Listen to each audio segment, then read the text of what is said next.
نوری نەمر بەرجی سێیەم نووسینی مامۆستا محەممەد فەتحوڵڵا گولەن چەپکێک لە نزاکان ئەوەی ڕاستی بێبەنیاز نین لەم بڕگەیەدا بچینە خزمەت تەواوی نزا شیرنەکانی پێغەمبەری پێشەوە و شیکاری هەمویان بکەین. لای جەنابیشتان ئاشکرایە کە تەنها بە مەبەستی ئاماژە پێدان بە گەورەی سەروەرمان صلی الله علیه وسلم لە نزا و پارانەوەدا دەستمەندایە ئەم بابەتە. ئێستاش پێم خۆشە لە نێوەندی هەزاران دوعای ئەو سەروەرەدا چەندانەیەکیان بە نمونە بهێنینەوە و خاڵی کۆتایی ئەم باسەشدا بنین. پێشخەوتن نووسن برا بچووکی مردنە. جا بۆیە کاتێک مرۆڤ دەچێتە پێخەفی خەوەوە دەبێت بەم هەستەوە چاوانی لێک بنێ، چونکە لەوانەیە ئەم چاولێگنانەی دوایەمین چاولێگنانی ئەو کەسە بێ لە دنیادا کەوا بێ پێویستە چوونە ناو جێگا هاودەم لەگەڵ بێداری و سەرنجێکی وردا بێت نەوەک غەفڵەت و بێ ئاگایی. پێغەمبەر صلی الله علیه وسلم بەر لەوەی بچێتە ناو جێگاوە ئەم دوعایانەی دەخوێند. سەرەتای سوورەتی ئەلبەقەرە و سێ ئاەتی کۆتایی ئەو سوورەتە: آية الكرسي، سورة ياسين، سورة السجدة، سورة الملك، باشان يكي سيجار سورة الإخلاص، المعوذتين، واتا سورة كاني الفلق، الناس، يكجاريش سورة الكافرون باشان هردو دستي ليك دناو فوي بيادا دكردو چندێک دەستی بگەیشتایە دەیهێنا بە جەستەی مبارەکیدا. دواتریش کۆمەڵێک دوعای زۆرتری دەخوێن کە لێرەدا بەهۆی درێژە کێشانی باسەکەوە بواری ئاماژە پێدانیمان نییە و خوێنەری ئازیز حواڵەی ئەو بەرهەمە ناوبراوەی سەرەوە و سەرچاوەکانی تری دوعا دەکەین. خوازیاران دەتوانن لەڕێی ئەو سەرچاوانەوە بچنە خزمەت گوڵزاری نورینی ئەو دوعایانە و بەرۆکی هەموو سات و گۆشەیەکی ژیانیان بە گوڵ خەمڵاو بکەن. کاتی چوونە ناوجێگا پێغەمبەری خوا عەلەیهی سەڵاتی وەسەلام کاتێک دەچوە ناوجێگەوە 33 جار سوبحان الله، 33 جار الحەمدولله، 33 جار لە ڕیوایەتێکدا 34 ئەڵڵاهو ئەکبەری دەکرد و بە دواییشدا گەلێ دوعای تری دەخوێن. یەکێک لەو دوعایانەش ئەمەیە: اللهم إني أسلمت نفسي إليك ووجهت وجهي إليك وفوضت أمري إليك وألجأت ظهري إليك رغبة ورهبة إليك لا ملجأ ولا منجى منك إلا إليك آمنت بكتابك الذي أنزلت وبنبيك الذي أرسلت اللهم قني عذابك يوم تبعث عبادك باسمك أموت وأحيا. خدایا وا خۆمم دایە دەست تۆ و ڕووم کردە تۆ و هەموو کاروبارێکی خۆمم سپاردە تۆ. ئومێد بە ڕەحمەت و ترس لە سزات پشتم بە تۆ باست. هیچ بەناو داڵدەیەک نییە لە خۆت مەگەر هەر بۆ لای خۆت. باوەڕی تەواوم هێناوە بەو کتێبەی نازڵت کردووە و بەو پێغەمبەرەیش کە ڕەوانت کردووە. مەرجە پێغەمبەر تەزدیقی پێغەمبەرایەتەکەی خۆی بکات. و هەروەها خودایە بمان پارێزە لە سزای خۆت لەو ڕۆژەدا کە بەندەکانت زیندوو دەکەیتەوە. تەنها بە ناوی تۆوە دەمرم و هەر بە ناوی تۆشەوە زیندوو دەبمەوە. اینجا دەستی ڕاستی دەخستە ژێرسەری و ئاژنۆکانی کەمێک دەنوشتاندەوە و لەسەر لای ڕاست دەنووست. ئەمە نووستنێک بوو لە پێناو هەستانەوەدا، ئاخر چونکە ئەو هەمیشە لە جۆش و خرۆشی هەستانی شەودا بوو. هەستانی بۆ شەو نوێژ.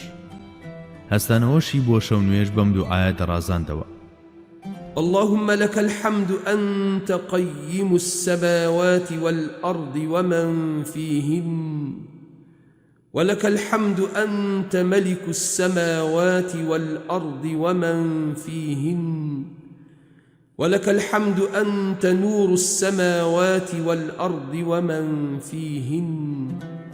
خدا سوپاس و ستایش هەر بۆ تۆیە. تۆ قەیوم، تۆ ڕاگیرکەری ئاسمانەکان و زەوی و ئەوەی شیکەتیایاندایە. دیسان سوپاس و ستایش هەر بۆ تۆیە. تۆ ئەو خاوەن موڵکەیت کە خاوەنی ڕاستەقینەی ئاسمانەکان و زەوی و ئەوەی شیکەتیایاندایە. دیسانەوە سوپاس و ستایش هەر بۆ تۆیە. تۆ نوری ئاسمانەکان و زەوی و ئەوەی شیکەتیایاندایە. لە ڕاستیدا خوێندنی ئەم نزایە بەو نیوەشەوە زۆر واتادارە، چونکە لە شەودا ئاسمان بە هەموو شکۆ و ڕەونەقێکیەوە دەردەکەوێت. ئەستێرەکانیش ورشەیان دێ و چاو دەتروچێنن. هەموو ئەم دیمەنە دڵڕفێنانەش مەگەر هەرخوا خۆی بزانێ چاوگی چوە تا گەلێک لە دەرونی مرۆڤدا دەتەقێنن. سەرڕووی زەمینیش دڵبەستەی هەمان هەماهەنگیە. جاییتر لەم نزایەدا حەمد و سەنای ئەو پەروەردگارە دەکرێ کە لە نێو هاوسەنگێکی سەرسوڕهێن و جوانیەکی بێوێنەدا ئاسمان و زەمینی ڕاگیر کردووە. زۆربەی زانایان وای بۆ دەچن کە ناوی پیرۆزی ئەلقەیوم یەکێک بێت لە ناوەکانی ئەلئیسم العەظەم، ئەوە تا پێغەمبەری سەروەریشمان لە کاتی حەمد و سەنای پەروەردگاریدا زۆربەی جار جلیوە و درەوشانەوەی ئەم ناوەی دەکردە تکاکار و بەو جۆرە سوپاس و ستایشی خوای گەورەی دەکرد. مولکیش و میلکیش هەر هی خوای گەورەیە جەلە جەلالوهو، کەواتە مەلیکیش و مالیکیش تەنها هەر ئەوە.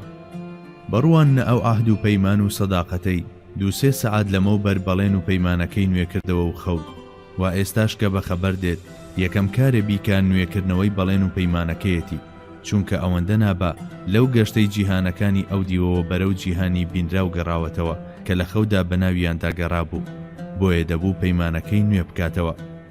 اینجا لەسەر دوعاکەی بەردەوام دەبێت.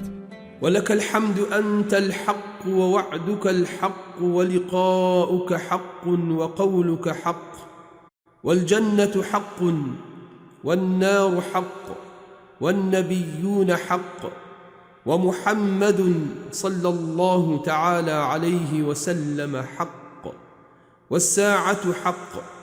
اللهم لك أسلمت وبك آمنت وعليك توكلت وإليك أنبت وبك خاصمت وإليك حاكمت فاغفر لي ما قدمت وما أخرت وما أسررت وما أعلنت وما أنت أعلم بي مني. أنت المقدم وأنت المؤخر، لا إله إلا أنت، ولا حول ولا قوة إلا بالله. سپاس و ستایش بۆ تۆ، تۆ حەقیت، بەڵێنت ڕاستە، دیدارت ڕاستە، فەرمایشتت ڕاستە، بەهەشت و دۆزەخیش ڕاستن، پێغەمبەران و حەزرەتی محەممەد صلی الله عليه وسلم ڕاستن، ڕۆژی قیامەتیش ڕاستە. خودایە خۆم ڕادەستی تۆ کرد، ئیمانم بە تۆ هێنا، پشتم بە تۆ بەست، بۆ لای تۆ گەڕامەوە، تەنها بە کۆمەکی تۆ بربەرەکانێ دەکەم و داوەریشم تەنها بۆ لای تۆیە. دەسا لە گوناهی لەمە و پێش و لەمە و دوام خۆش بووە، بوارم مەدە لە داهاتوودا گوناه بکەم، دەرگاکانی گوناهم بەڕوودا دابخە، لەو گوناهانەشم خۆش بە کە بەنهێنیان بە ئاشکرا ئەنجامم داون، لە هەموو ئەمانەش زیاتر لەو گوناهانەشم خۆش بە کە خۆت زۆر لە من باشتر دەیانزانیت، چونکە لەوانەیە ئاگاداری ئەوە بم کە بە دڵم دادێت، بەڵام مەرج نییە ئاگاداری ئەو شتانە بم کە بە سر و خەفی و ئەخفی مندا گوزەر دەکەن. دەسا ئەگەر بێ ئەوەی من پێم زانی بێت لادانێک لەم هەستانەمدا ڕوویدا بێ، ئەوە لەبەر ئەوەش لێم خۆش بە، هەر خۆت پێشخەریت، هەر خۆشت پاشخەر، هیچ پەرستراوێک نییە جگە لە تۆ، خاوەن هێز و دەسەڵات و تواناش بە تەنها خوای گەورەیە. کاتێک دەوترێت حەق، ئەوە بە گوێرەی دەستوری ڕەهایی ناوبردن دەڕوانێتە کەماڵی ئەو زاتە. یەکەمین شت کە دێت بە مێشکی مرۆڤدا خوای گەورەیە سوبحانە و تەعالە، بەمەش پێغەمبەری خوا صلی الله عليه وسلم بەو پەڕی ڕوونی و ئاشکرایی ڕای دەگەیەنێ کە هەر شتێک لەلایەن ئەو خودا حەقەوە بێت، حەق و ڕاستیە. ئەوە بوو پێشەوەی بخەوێت تەسلیمیەتی خۆی عەرزی پەروەردیگاری کردبوو. اینجا هەر کە خەبەریشی دەبێتەوە دووبارە تەسلیمیەتی خۆی دووپات دەکاتەوە و ئیمانەکەی ڕادەگەیەنێت. ئیتر بەم چەشنە هاودەم لەگەڵ ئیمانێکی وەها و هەستێکی تەسلیمیەتی قوڵی لەم جۆرە هەنگاو دەنێتە ڕۆژێکی نوێی ژیانەوە. دوعاکەشی بەم بڕگەیە دێتە پایان. لا حول ولا قوة إلا بالله. جاخۆ ئەگەر مرۆڤ پەنا نەباتە بەرهێز و دەسەڵاتی خواوەندی باڵادەست جەلە جەلالوهو، ئەوە ناتوانێت لە ژێرباری قورسی ئەرکەکەی سەرشانیدا دەربچێت، چونکە ئیمان و تەوەککول و تەسلیمیەت شتانێکن تەنها بەویستی خوای گەورە بەدەست دێن. خۆ ئەگەر ئەو ویستی لەسەر نەبێت و پشتیوانی و یارمەتی دەر نەبێ، ئەوە چێ هەیە بتوانێت ئەو بدۆزێتەوە و بە دیداری شاد بێت؟ جامادەم وایە هەر کەسە و بە گوێرەی ئاستی خۆی ناچارە کە پەنا بەرێتە بەر حەول و قووەتی خوای گەورە. جاییتر سەروەرمان سەڵ الله عليه وسلم بەم هەست و بیرەوە و لە پاش ڕەخساندنی کەشێکی معنەوی لەم جۆرە دەستی دەکرد بە نوێژ و زولفی تاری شەوی بە تافەی فرمێسکەکانی ئاودامان دەکرد. بە تایبەت لەو نوێژە سونەتانەدا کە بەتەنیا ئەنجامی دەدەن زۆر دوعای دەکرد و هەتا بکرایە درێژی دەکردەوە.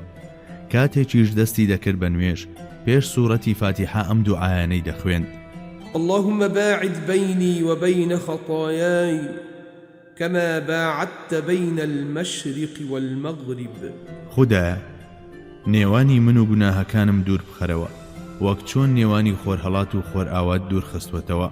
اللهم نقني من خطاياي كما ينقى الثوب الأبيض من الدنس. خودایە لە هەڵەکانم پاکژم بکەرەوە هەروەک چۆن پۆشاکی سپی لە چڵک و پەڵە پاک دەکرێتەوە.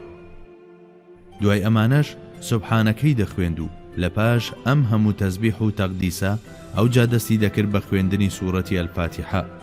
ئەگەرچی لەم نێوەندەدا پێغەمبەری خوا صلی الله عليه وسلم چەندین دوعای تریشی دەخوێند، بەڵام ئێمە دیسان ئازیزانمان ڕەوانەی کۆکراوەی نزاکان دەکەین و بەم ئەندازەیە دەست هەڵدەگرین.